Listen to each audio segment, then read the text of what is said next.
विष्णु जिनका नाम है, वैकुंठ जिनका धाम है, जगत के उन पालनहार को मेरा शत शत प्रणाम है। जय श्री कृष्ण, जय श्री लक्ष्मी नारायण। आप सभी का अपने चैनल संस्कारी मार्ग पर बहुत बहुत स्वागत है। आप सभी को आषाढ़ मास और देवशयनी एकादशी की हार्दिक शुभकामनाएं। आज हम सुनेंगे आषाढ़ मास शुक्ल पक्ष में एकादशी व्रत का महात्म और देवशयनी एकादशी व्रत कथा। उसके बाद एकादशी माता की आरती। यदि आप चैनल पर नए हैं तो हमारे चैनल को सब्सक्राइब करके बेल आइकन जरूर प्रेस कर दें ताकि आगे आने वाले वीडियो की जानकारी आपको समय से पूर्व मिल जाए। कथा पसंद आए तो कमेंट बॉक्स में जय श्री लक्ष्मी नारायण अवश्य लिखें। तो चलिए सुनते हैं संपूर्ण एकादशी की व्रत कथा महात्म। अम्बरीश इक्ष्वाकु वंशीय परमवीर राजा थे। वह भागीरथ के प्रपौत्र, वसुवत मनु के पौत्र और नाभा के पुत्र थे।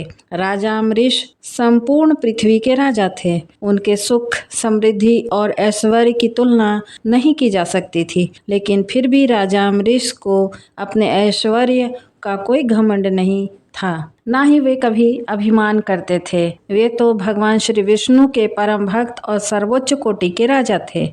इस भौतिक जीवन की नश्वरता को भली भांति वे जानते थे। अम्बरीश महाराज सदैव परम भगवान की भक्ति में लीन रहते थे। राजा अम्बरीश ने अपने मन को भगवान श्री कृष्ण के चरण चिंतन में, वाणी को गुणगान में, हाथों को श्री हरि के मंदिर को झाड़ने बुहारने में, कानों को अच्युत के पवित्र चरित्र सुनने में, नेत्रों को भगवान के विग्रह के दर्शन करने में और अंगों को भगवत सेवकों के स्पर्श में, नासिका को भगवान के चरणों पर चढ़ी हुई तुलसी की गंध लेने में और जिह्वा को भगवत प्रसाद का रस लेने में, पैरों को श्री नारायण के पवित्र स्थानों में जाने में और मस्तक को ऋषिकेश के चरणों की वंदना में लगा रखा था। दूसरे संसारी लोगों की भांति वे विषय भोगों में लिप्त नहीं रहते थे। उनके समान ही उनकी प्रजा भी थी। उनकी प्रजा भी अपना अधिकतर समय भगवान के पवित्र नामों का जप, कीर्तन और सेवा में लगाए रहती थी। एक समय महाराज अम्बरीश ने अपनी पत्नी के साथ परम भगवान श्री कृष्ण को प्रसन्न करने के लिए वर्ष की सभी एकादशियों का पालन करने का संकल्प लिया और वर्ष के अंत में जब अंतिम एकादशी का पारण करने का दिन आया तो महाराज अम्बरीश ने धूमधाम से इस उत्सव को मनाया। उन्होंने परम भगवान तथा ब्राह्मणों की पूजा की, उन्हें प्रसाद वितरित किया और गौ दान दिया। सभी नियमों को पूर्ण करके जब अम्बरीश महाराज अपने व्रत का पालन करने ही जा रहे थे, उसी समय दुर्वासा मुनि अपने अनेक शिष्यों के साथ वहां पधारे। राजा ने बड़े ही प्रेम और आदर सत्कार से उनका स्वागत किया, उनसे भोजन करने के लिए प्रार्थना की और दुर्वासा ऋषि ने भी राजा की प्रार्थना को स्वीकार कर लिया।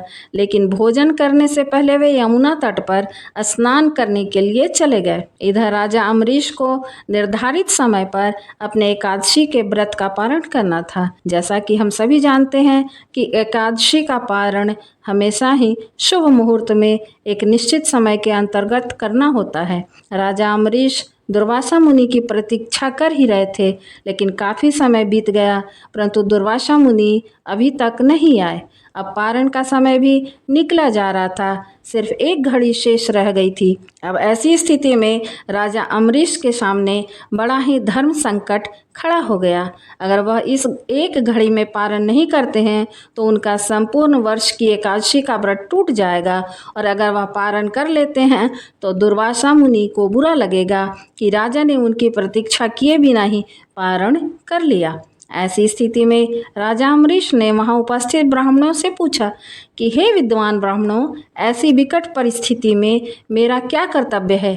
कृपया आप सब शास्त्रों द्वारा प्रमाणित कोई उपाय बताएं।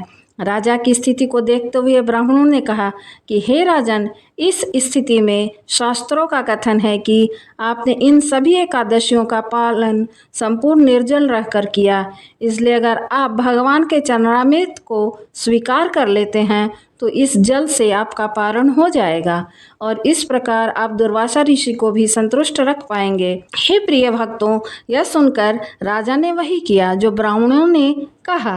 राजा ने भगवान के चरणामृत की सिर्फ एक बूंद स्वीकार की और अपने व्रत का पारण कर लिया। अब वे दुर्वासा मुनि के आने की प्रतीक्षा करने लगे। हे भक्तों, इधर स्नान करने गए हुए दुर्वासा मुनि को समाधि में ही इस बात का पता चल गया कि अम्बरीश महाराज ने जल ग्रहण कर लिया है। इस बात से दुर्वासा मुनि को अत्यंत क्रोध आया। उन्होंने सोचा कि एक तुच्छ क्षत्रिय राजा ने मेरा अपमान किया है। मुझे भोजन के लिए आमंत्रित करके स्वयं मुझसे पहले उसने जल ग्रहण किया। उसकी उद्दंडता की सजा उसे अवश्य ही मिलनी चाहिए। ऐसा सोचकर दुर्वासा मुनि ने क्रोध में अपने बालों की एक लट खींचकर निकाली। देखते ही देखते उस लट से एक विशालकाय अग्नि राक्षस कृत्या का रूप ले लिया और प्रकट हुआ। यह एक ऐसा अग्नि दैत्य था जो संपूर्ण पृथ्वी को अपनी लपटों में समा सकता था। दुर्वासा ऋषि ने उस कृत्या को आदेश देते हुए कहा कि इसे छन जाओ और उस अभिमानी राजा अम्बरीश को जलाकर भस्म कर दो। बस फिर क्या था, राजा आज्ञा पाते ही कृत्या राजा अम्बरीश के सामने पहुंच गई। राजा अम्बरीश भी समझ गए कि क्या हुआ है, लेकिन वे भगवान के शुद्ध भक्त थे। कृत्या को देखकर वे थोड़े भी विचलित नहीं हुए। उन्होंने उसे दुर्वासा मुनि का आशीर्वाद समझकर स्वीकार कर लिया और हाथ जोड़कर उसके सामने खड़े रह गए।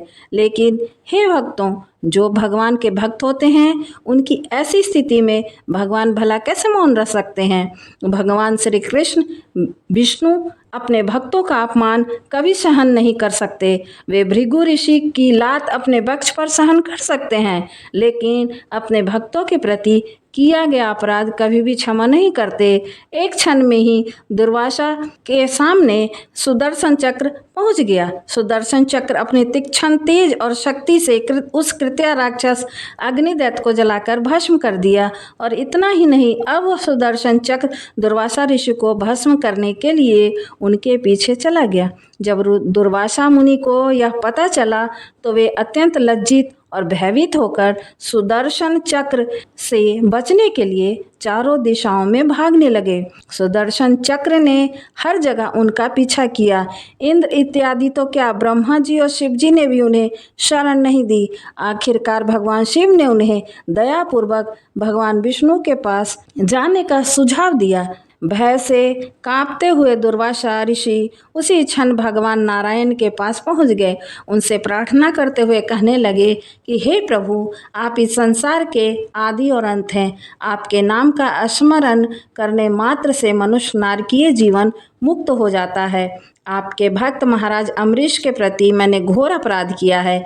हे प्रभु, कृपा मुझे क्षमा करें। हे भगवान, श्री हरिविष्णु ने दुर्वासा ऋषि से कहा, हे मुनि, तुमने मेरे भक्त राजा अम्बरीश का घोर अपमान करके अपने द्वेष का ही प्रदर्शन किया है। इसलिए तुम इसी क्षण मेरे प्रिय भक्त राजा अम्बरीश के पास जाओ, उनसे क्षमा मांगो और मुझे विश्वास है वे तुम्हें जीवन दान अवश्य देंगे।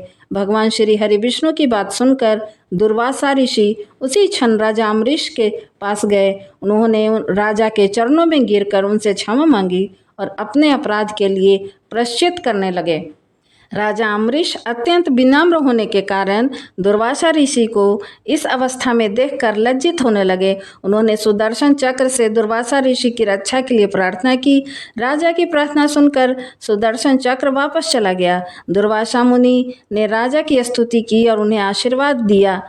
हे प्रिय भक्तों, इस कथा को सुनकर ज्ञात होता है कि भगवान श्री हरिविष्णु के लिए एकादशी तिथि और उस एकादशी का व्रत का पालन करने वाले भक्त कितने महत्वपूर्ण हैं। तो प्रेम से बोलिए श्री लक्ष्मी नारायण भगवान की जय। शयनी एकादशी व्रत कथा। धर्मराज युधिष्ठिर ने कहा, हे केशव, आषाढ़ शुक्ल एकादशी का क्या नाम है? इस व्रत को करने की विधि क्या है और किस देवता का पूजन किया जाता है?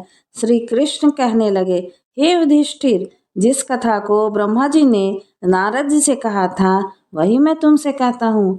एक बार देव ऋषि नारद जी ब्रह्मा जी से इस एकादशी के विषय में जानने की उत्सुकता प्रकट की।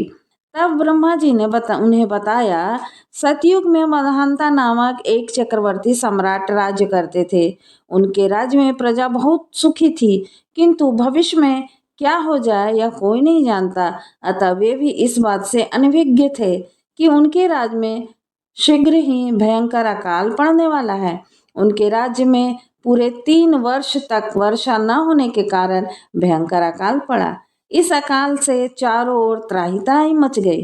धर्म पक्ष, यज्ञ, हवन, पिंडदान, कथा, व्रत आदि में कमी हो गई। जब मुसीबत पड़ी तो धार्मिक कार्यों में भी प्राणी की रुचि कहाँ रह जाती है। प्रजा ने राजा के पास जाकर अपनी वेदना की दुहाई दी। राजा को इस स्थिति को लेकर पहले से ही दुखी थे। सोचने लगे कि आखिर मैंने ऐसा कौन सा पाप कर्म किया है जिसके दंड मुझे इस रूप में मिल रहा है। फिर इस कष्ट से मुक्ति पाने का कोई साधन करने के उद्देश्य से राजा सेना को लेकर जंगल की ओर चल दिए। वहां विचरण करते करते एक दिन वे ब्रह्मा जी के पुत्र अंगिरा ऋषि के आश्रम में पहुंचे और उन्हें साष्टांग प्रणाम किया। ऋषिवर ने आशीर्वचनोपरांत कुशल क्षेम पूछा, फिर जंगल में विचरने आश्रम में आने का प्रयोजन जानना चाहा। तब राजा ने हाथ जोड़कर कहा, हे महात्मन, सभी प्रकार से धर्म का पालन करता हुआ भी मैं अपने राज्य में दुर्भिक्ष का दृश्य देख रहा हूँ। आखिर किस कारण ऐसा हो रहा है, कृपया इसका समाधान करें। यह सुनकर महर्षि अंगिरा ने कहा, हे राजन, सब युगों में यह उत्तम सतयुग है। इसमें छोटे से पाप का भी बड़ा भयंकर दंड मिलता है। इसमें धर्म अपने चारों चरणों में व्याप्त रहता है। ब्राह्मण के अतिरिक्त किसी अन्य जाति को तप करने का अधिकार नहीं है, जबकि आपके राज्य में एक शूद्र तपस्या कर रहा है। यही कारण है कि आपके राज्य में वर्षा नहीं हो रही है। जब तक वह काल को प्राप्त नहीं हो जाता तब तक यह दुर्भिक्ष शांत नहीं होगा। दुर्भिक्ष की शांति उसे मारने से ही संभव है। किंतु राजा का हृदय एक निरपराध शूद्र तपस्वी का शमन करने को तैयार नहीं हुआ। उन्होंने कहा, हे देव, मैं निरपराध को कैसे मार दूं? यह बात को मेरा मन स्वीकार नहीं कर रहा है। कृपया करके आप कोई और उपाय बताएं। महर्षि अंगिरा ने कहा, आषाढ़ मास के शुक्ल पक्ष की एकादशी का व्रत करें। इस व्रत के प्रभाव से अवश्य वर्षा होगी।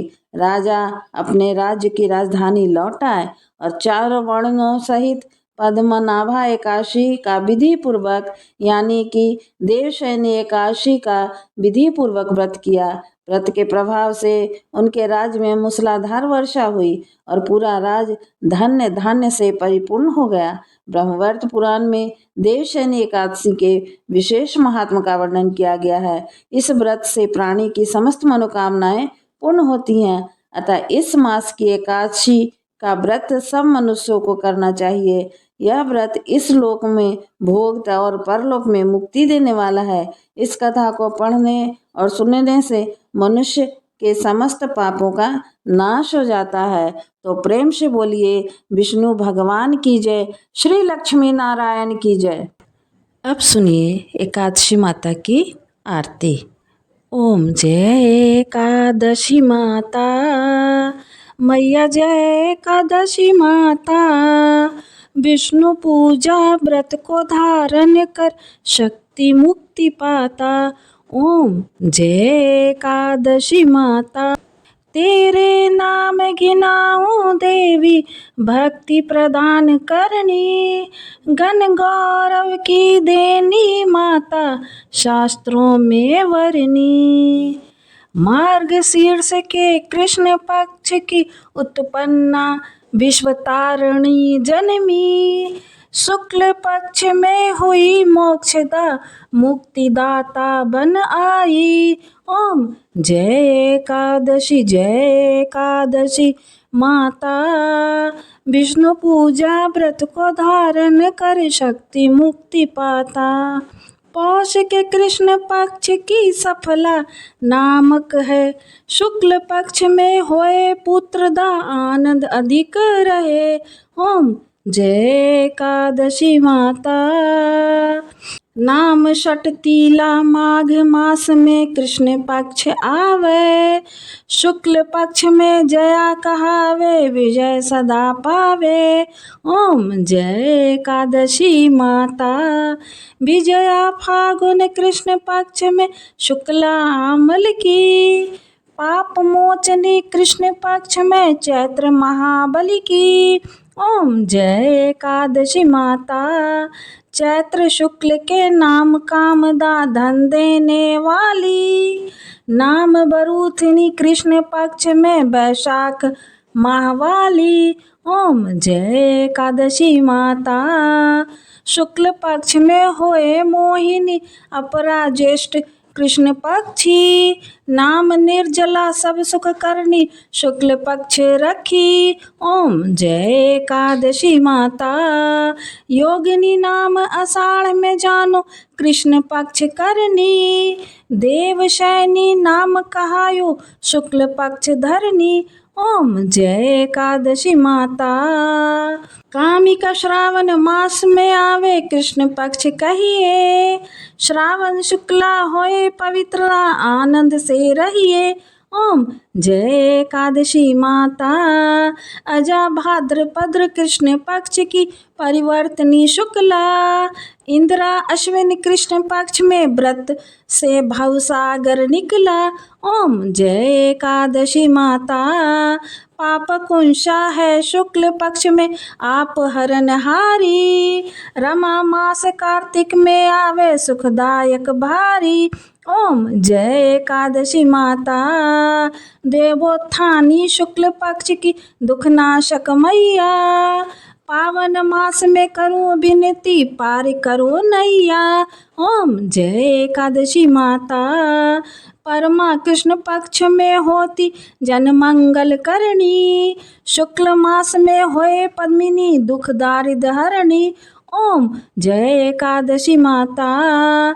जो कोई आरती एकादशी की भक्ति सहित गावे, जन गुरु दीता स्वर्ग का वासा निश्चय वह पावे।